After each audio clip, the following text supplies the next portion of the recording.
आज हम ह्यूरिस्टिक विधि को समझेंगे। ह्यूरिस्टिक शब्द की उत्पत्ति ग्रीक शब्द ह्यूरिस्को से हुई है, जिसका अर्थ है डिस्कवर अर्थात मैं खोजता हूँ। अतः ह्यूरिस्टिक विधि का अर्थ है वह विधि जिसमें बालक स्वयं के प्रयास से नए तथ्यों या किसी समस्या का समाधान खोजता है। इस विधि को सबसे पहले रसायन शास्त्र के प्रोफेसर N.E. आर्मस्ट्रॉन्ग ने सबसे पहले जन्म दिया। इसे खोज विधि या अनुसंधान विधि भी कहा जाता है। प्रोफेसर आर्मस्ट्रॉन्ग ने इस विधि की परिभाषा इस प्रकार दी है: अनुसंधान विधियाँ शिक्षण की वे विधियाँ हैं जिनमें हम छात्रों को यथासंभव एक अनुसंधानकर्ता या खोजकर्ता की स्थिति में रखना चाहते हैं, अर्थात वे विधियाँ जिनमें केवल वस्तुओं के विषय में उनकी खोज को आवश्यक माना गया है। हर्बर्ट स्पेंसर ने इस विधि के महत्व को समझाते हुए कहा है कि बालक को कम से कम बताना चाहिए और अधिक से अधिक खोजने के लिए प्रेरित करना चाहिए। ह्यूरिस्टिक विधि अपने आप में कोई अलग विधि नहीं है। यदि इस विधि को वास्तविक रूप में कोई निश्चित विधि न मानकर एक दृष्टिकोण माना जाए तो ज़्यादा उपयुक्त रहेगा। इस प्रकार यदि प्रयोगशाला विधि, प्रयोजना विधि, प्रदर्शन विधि आदि विधियों में भी छात्रों का दृष्टिकोण अनुसंधानात्मक रखा जाए तो वे भी अनुसंधान विधि का रूप ले सकती हैं। अब है अनुसंधान विधि के सोपान। तो अनुसंधान विधि में सबसे पहले समस्या की सूचना दी जाती है।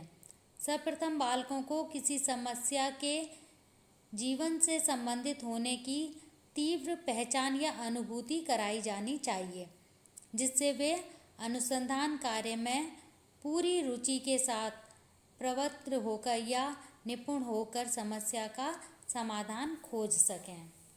फिर है समस्या सूचक।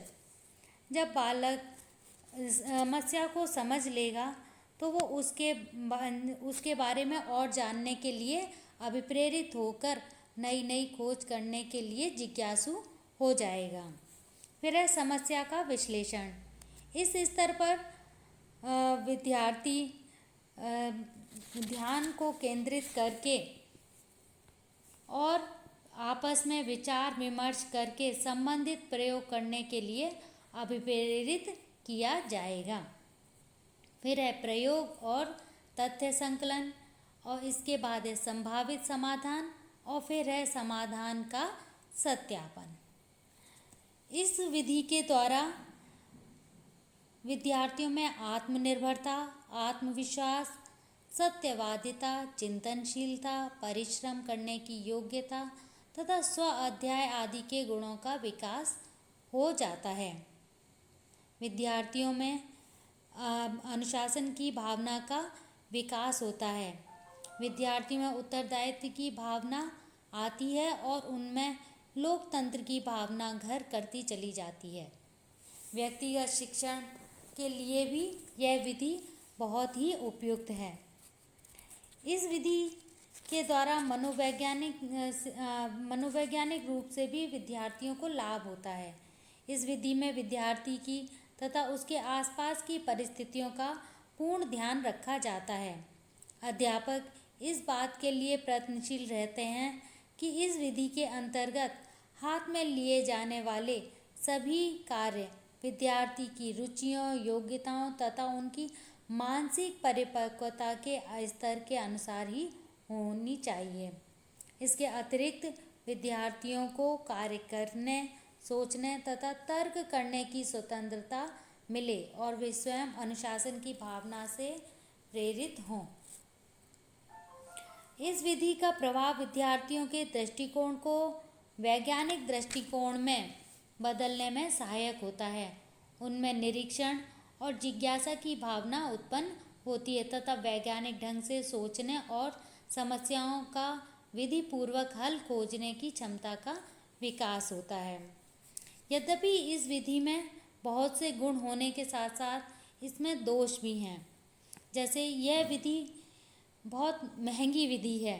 इसके लिए प्रयोगशालाएं, पुस्तकालय तथा सुशिक्षित अध्यापकों की आवश्यकता होती है। यह विधि प्राइमरी कक्षाओं के लिए उपयुक्त नहीं होती है। इस विधि के द्वारा पाठ्यक्रम को पूरा करने में कठिनाई होती है, क्योंकि एक कालांश 35 या 40 मिनट का होता है। इस अल्प अवधि में लंबे चौड़े पाठ्यक्रम को समाप्त कर पाना एक शिक्षक के लिए बहुत ही कठिनाई का कार्य होता है। खोज या अनुसंधान विधि में विद्यार्थी को एक अनुसंधानकर्ता के रूप में कार्य करना होता है। यह कार्य बहुत ही कठिन कार्य होता है। अनुसंधान कार्य आसानी से नहीं हो पाता है, लेकिन विद्यार्थियों का मानसिक स्तर इतना अधिक नहीं होता कि वे समाज या देश के लिए कोई नई खोज कर सकें। इस विधि का अगर सावधानी पूर्वक प्रयोग किया जाए तो प्रत्येक विद्यार्थी को अपनी व्यक्तिगत क्षमता के अनुसार ही कार्य करना चाहिए, दूसरों की नकल नहीं करनी चाहिए।